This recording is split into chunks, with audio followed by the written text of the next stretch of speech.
Quand on parle mariage, il y a une étape qui effraie beaucoup, beaucoup de couples, c'est l'étape du plan de table. On pense toujours que ça va être un vrai casse-tête, voilà, que ça va être très compliqué, même si c'est pas une étape qui vient tout de suite dans l'organisation, parce qu'elle vient vraiment, plutôt vers la fin. Eh bien, on se questionne énormément sur cette étape, on stresse à l'idée que cette étape va arriver. Et c'est tout à fait normal, c'est une étape qui peut être assez stressante. On veut vraiment, eh bien, qu'il y ait une bonne ambiance pendant tout son mariage et particulièrement pendant, eh bien, le repas, parce que voilà, c'est un moment qui est assez important où on reste quand même assez longtemps à table et on veut vraiment que ces invités, eh bien, soient amis avec ou s'entendent bien tout du moins avec toutes les personnes qui sont à table. Et quand on a quelques personnes dans son entourage qu'on a envie d'avoir à notre mariage qui s'entendent pas très bien, eh bien, du coup, ça peut vraiment effrayer le fait de faire le tableau de placement, de faire le plan de table. Mais ne vous inquiétez pas, dans cette vidéo, je vais vous aider à réaliser votre plan de table et vous donner voilà, tous mes petits conseils pour que vous réussissiez cette étape sans stress. Je suis Maëlys, wedding planner et designer de ma propre agence Paris en Ose. Bonjour et bienvenue sur ma chaîne YouTube où je vous parle chaque semaine bien, de conseils et astuces mariage. On va commencer du coup la vidéo tout de suite. It's where we gotta be.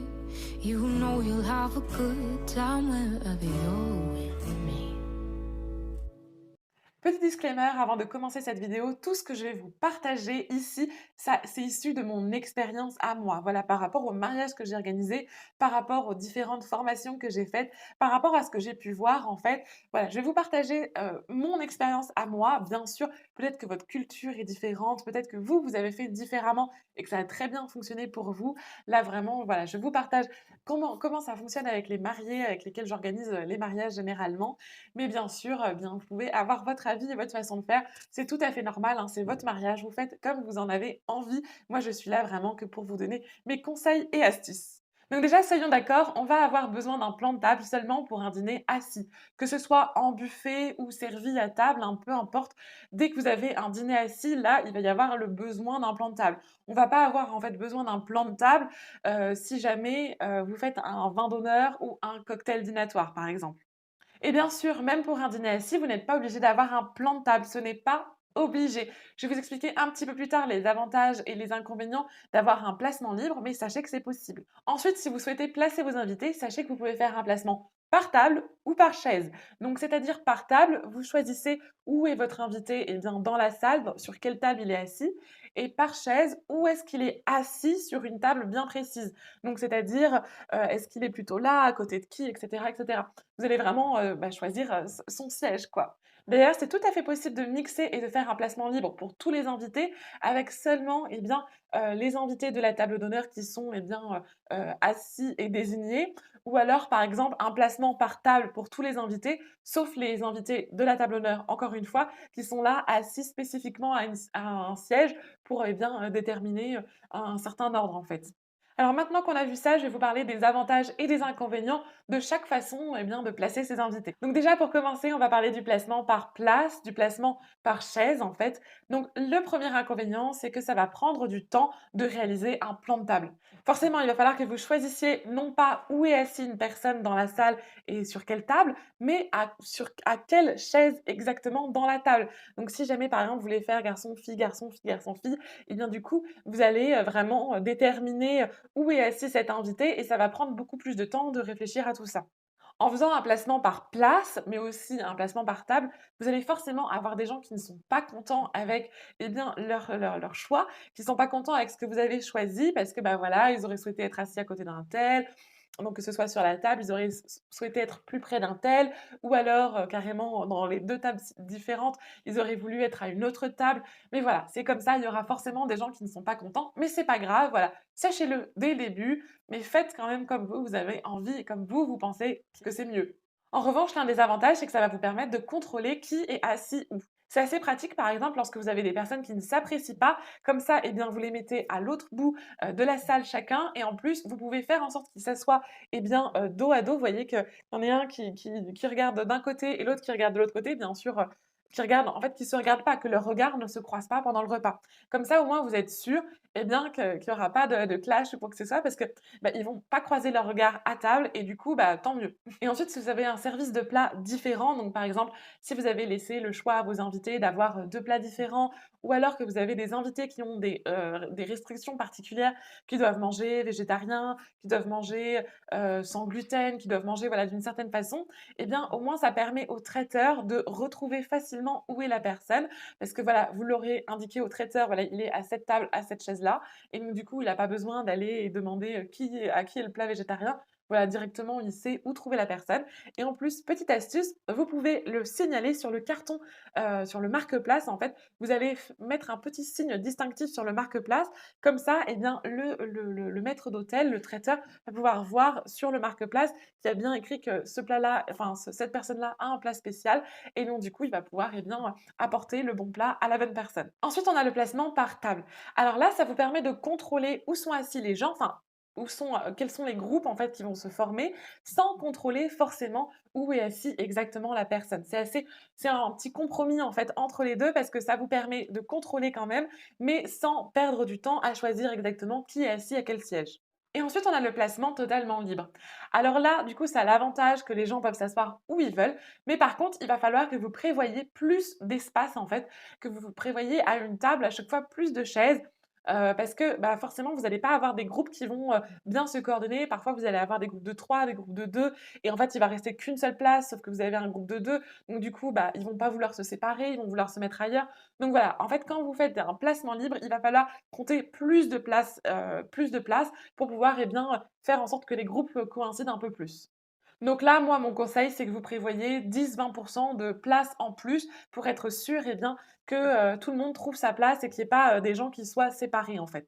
Donc ça, c'était les différentes façons de placer ou non ses invités avec leurs avantages, etc. Maintenant, je vais vous donner en fait les différentes façons de placer telle personne par rapport à bah, ce qu'elle a besoin, à ses critères, etc. On va tout d'abord commencer par vous, les mariés et votre table. Donc sachez tout d'abord qu'il y a deux tables différentes, enfin deux tables possibles. Je ne vous parle pas de la forme, hein, parce que là, vous pouvez avoir en ovale tout allongé, en rectangulaire, avec seulement les personnes d'un côté, ou alors avec les personnes qui se font face. Vous pouvez avoir une table ronde. Enfin, là, vraiment, on ne va pas parler de ça. On va parler en fait des différentes tables qui sont possibles. Vous avez soit la table des mariés, soit la table d'honneur. En fait, la table des mariés, ça va être une table où vous allez être juste tous les deux. Et la table d'honneur, ça va être une table où vous allez être tous les deux, plus vos proches. Donc, soit vous choisissez de mettre vos témoins, soit vous choisissez de mettre vos parents. Donc là, c'est vraiment vous qui décidez, les 2 écoles se font. Sachez que si jamais vous mettez vos témoins, eh bien, il est attendu généralement qu'il y ait leur conjoint qui soit avec eux, parce que c'est difficile de demander à, un témoin, eh bien, de se séparer de son partenaire pendant un repas qui dure, je vous rappelle quand même assez longtemps. Donc du coup, voilà, on va essayer quand même de le mettre avec son partenaire à la table d'honneur. Ensuite, on va parler de la famille. Généralement, on les met le plus proche possible de la table des mariés ou de la table d'honneur. En fait, ça va être plus facile pour vos amis d'accepter qu'ils soient un peu plus éloignés, alors que votre famille qui a passé vraiment, eh bien, qui vous a connu tout petit, qui vous a élevé, etc., eh bien, ça va être difficile de leur faire comprendre qu'ils sont tout au fond de la salle. Ensuite, pour les personnes âgées, moi, ce que je vous conseille, c'est déjà de les éloigner des fenêtres. Faites en sorte de les placer dans des endroits qui sont quand même assez chauds et surtout de les éloigner des enceintes. En fait, les personnes âgées, elles vont avoir une certaine sensibilité par rapport au froid ou par rapport au bruit. Donc, le fait de les éloigner des enceintes et des courants d'air comme les fenêtres, eh bien, ça va permettre de mettre tout le monde d'accord. Voilà, si il fait froid, et que vous avez placé, enfin, si par exemple des invités veulent aérer un petit peu parce qu'ils ont un petit peu chaud, et cetera, et que vous avez placé, eh bien, les personnes âgées proches des fenêtres, eh bien, les personnes âgées vont pas être trop d'accord et vont refermer très vite et du coup, vous allez avoir des invités, les personnes âgées qui vont avoir très froid et d'autres qui vont avoir très chaud et pareil pour le son. Si jamais vous avez une personne âgée, eh bien, qui a du mal, voilà, qui a du mal avec le bruit, et cetera, qui est plus sensible au bruit et que vous la mettez proche des enceintes, eh bien, elle va demander à chaque fois à ce que le son soit baissé alors que, au contraire, les personnes un peu plus jeunes qui sont un peu plus à l'arrière et loin des enceintes vont demander à ce que ce soit augmenté. Donc voilà, vous allez avoir un certain désaccord. Donc en fait, en plaçant les personnes âgées dans un endroit en dehors des courants d'air, loin des fenêtres et surtout loin des, comment ça s'appelle? Loin des enceintes, et bien là, du coup, ça va mettre un petit peu plus tout le monde d'accord. En plus, la chose que vous pouvez faire, c'est mettre les personnes âgées loin de la piste de danse, parce que généralement, c'est des personnes qui vont danser un peu moins et surtout les mettre proches, des toilettes parce qu'elles vont s'y rendre un petit peu plus souvent. Et du coup, pourquoi mettre, plutôt vos amis proches de la piste de danse? Parce que si jamais vous vous rendez compte que la piste de danse est trop petite, eh bien vos amis qui ont tendance à danser et à bouger et qui n'ont pas forcément besoin d'être beaucoup assis, vont être, plus aptes à être d'accord que leur table soit enlevée, en fait. Ensuite, un autre conseil que j'ai envie de vous donner, c'est de ne pas vouloir à tout prix mélanger les groupes. Faites simple, faites des groupes qui se connaissent déjà, au moins vous êtes sûr que qu'ils vont bien s'entendre entre eux. Faites des groupes, par exemple, par la même tranche d'âge ou alors, qui sont, qui viennent de la même école, du même groupe. En fait, quand vous ralliez des gens qui ont, plus ou moins le même âge ou plus ou moins, qui viennent plus ou moins du même endroit, et bien, du coup, vous allez être sûr qu'ils ont connu plus ou moins la même chose et du coup, ils vont avoir des points communs et des choses sur lesquelles ils peuvent discuter. Et surtout, ne soyez pas stressés si vous n'avez pas pile poil le bon nombre de personnes par table. Généralement, les lieux de réception ou les traiteurs ou même les loueurs de mobilier vont vous dire, bah voilà, ça c'est une table de 8 personnes, ça c'est une table de 10 personnes. Et du coup, vous allez vous forcer à faire un groupe de 8, alors que peut-être que, bah, en fait, vous allez faire des groupes de 9 ou des groupes de 7, de 6. C'est pas grave. Ne vous stressez pas là-dessus. Vraiment, faites des groupes comme ils viennent. Et au pire, bah, c'est pas grave. Vous avez moins de personnes à une table, vous en avez un peu plus à une autre, vous avez plus de tables, voilà, mais ne vous stressez pas. Voilà un petit peu tout ce que vous avez à savoir pour le plan de table. Mais quoi qu'il en soit, que ce soit le tableau de placement ou les escort cards, moi je vous conseille de les placer pendant l'heure du cocktail. En fait, pendant ce moment-là, les gens eh bien, vont discuter entre eux, vont écouter la musique, manger, etc. Et ils vont aller regarder aussi le tableau de placement.